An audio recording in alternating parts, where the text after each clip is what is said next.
You've been accused of claiming that man-made chemicals in the environment are making children gay or transgender and causing feminization of boys and masculinization of girls. This has been shown even with Bill Maher, that he showed generation by generation by generation, we're getting gayer and gayer and gayer. Eventually, in the next 20 years, you and I may end up being gay the way we're going right now. In a June 2022 episode of your podcast, you stated, if you expose frogs to atrazine, male frogs, it changes their sex, and they can actually bear young. They can lay eggs. This is you saying this. Fertile eggs.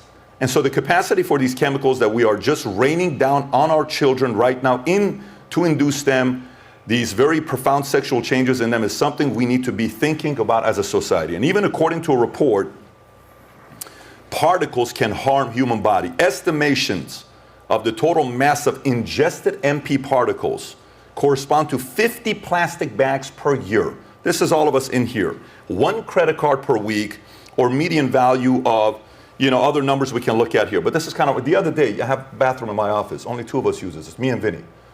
Somebody goes to the bathroom, they forget to flush it. You see something. The other day I go to the bathroom, I'm looking at, there's 6 credit cards in the bathroom. Vinny was, because he's got so much plastic in his body that, for us with the wrong chemicals that we have. Now Vinny's still straight, we're good with him. But how do you, when you say something like this, there's only one other guy that said this about frogs, and he had to pay a few $100 million fine. They're trying to get the money from him. I'm not going to go there, but how do you plan to combat the poisoning of Americans if elected president?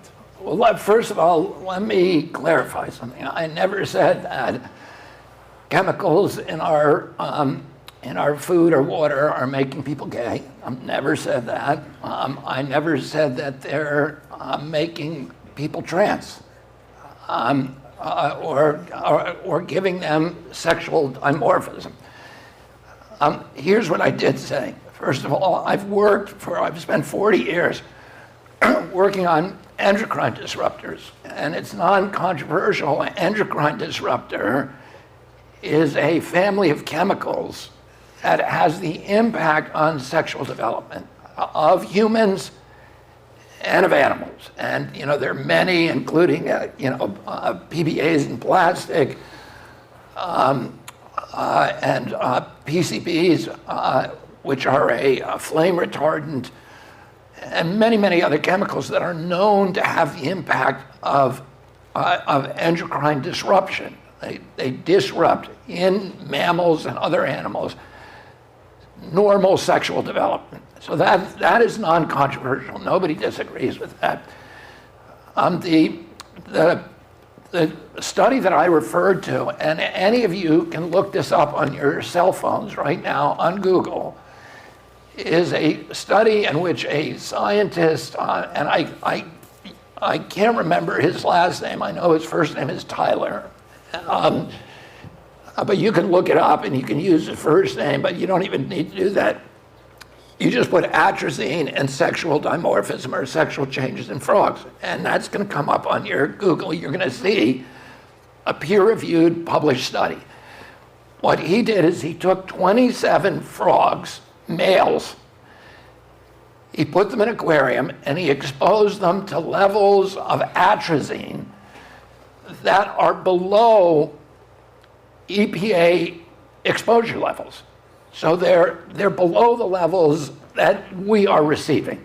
63% of the water supply is now contaminated with atrazine. And EPA allows that up to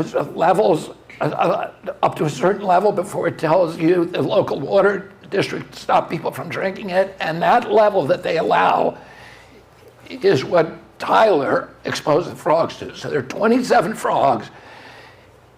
He exposed them to the chemicals, and they're all male.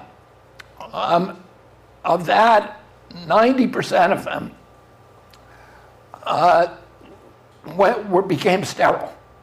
They could not produce young.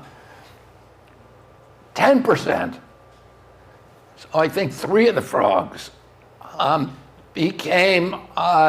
turned female and were capable of producing fertile eggs.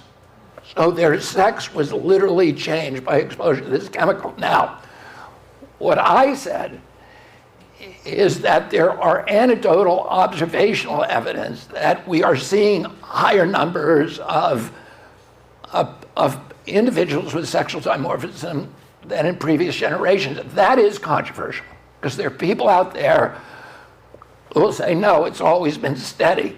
But there's a lot of people, and there's some studies that show, no, it's actually increasing dramatically. So I'm not going to take a side one way or the other. But if it is increasing, shouldn't we look, first of all, shouldn't we do studies to see if it's increasing? That's what the federal government should be doing, but they won't do them. Second of all, shouldn't we be doing studies to see if the chemicals that we know impact frogs that way, whether they also impact humans that way? And there's easy ways to study that without deliberately exposing humans to those chemicals. So shouldn't we be doing those studies? Whether not just atrazine, but other endocrine disruptors that are now ubiquitous. Everybody in the Hudson Valley has General Electric's PCBs in their flesh and our organs. A lot of these chemicals are now, that are known endocrine disruptors, are ubiquitous now. And shouldn't we be determining whether they're having these other insidious effects on us?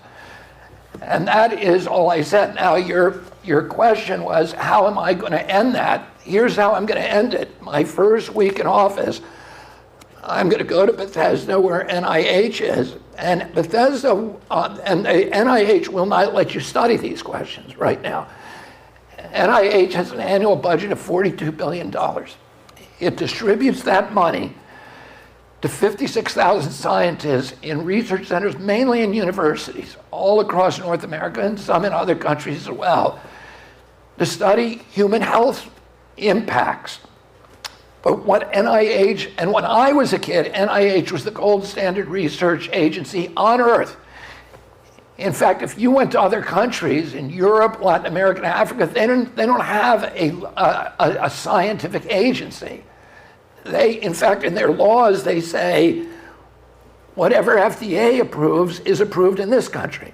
Whatever NIH says, we're going to take their word for it, because they had impeccable integrity. But what's happened over the past 50 years is NIH has stopped doing that kind of science. And it's changed to do science that is corrupt oftentimes, that is used to justify the mercantile or promote the mercantile ambitions of the industries that it regulates. But mainly, it has become an incubator for pharmaceutical products.